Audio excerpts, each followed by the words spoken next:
ఇంద్రలోక భవనాన్ని ఈడ్చుకొచ్చి గదిలో మార్చి మళ్ళీ కట్టారో ఏమో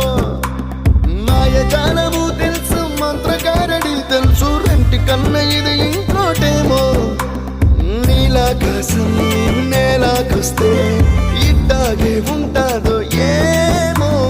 ఈ సంతోషం దాచాలంటే హృదయాలు ఓ వంద కావాలేమో ఇంతందంగా ఉంటుందా ఈ లోకం ఇన్నాళ్ళు ఈ మనసుకి తెలియాలేదే పాపం